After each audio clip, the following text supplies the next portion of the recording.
This is Joe Smith from the Midwest Football Podcast. Please remember to like, subscribe, and leave a comment. It all helps us grow our show. Look for our full show, too, anywhere you find podcasts. Links below. I do feel like a team that had a good under-the-radar offseason is the Browns. They have absolutely no draft this year at all. So this is going to be our big Browns coverage. They went ham in free agency. For the most part, it feels like money well spent, though. What do you think? I mean, you're right. They don't draft until the third round. Their draft picks were basically Deshaun Watson and a half a season of shaking off the rust and him returning to form in Houston.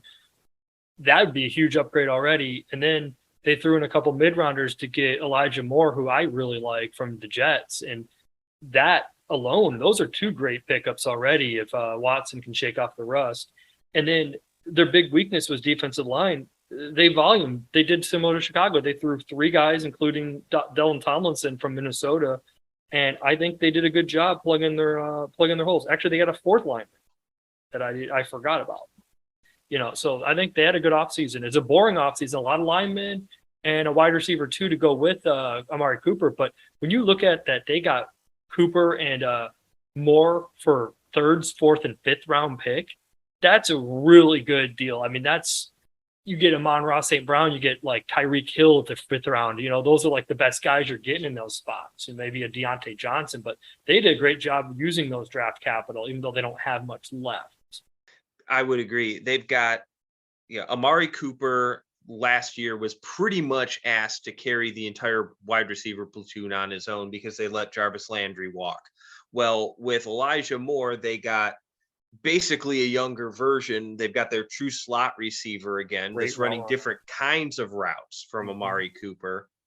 It remains to be seen what they think of Donovan Peoples-Jones, but he's a field stretcher. I think he complements those two well. Obviously, honestly, as a third receiver, I think he's perfect for that role. But do they feel like they could get somebody else in the draft? We'll see. To either maybe a catch and run guy, maybe a contested catch guy, somebody that does something a little bit different and makes it a little bit more of a complete core.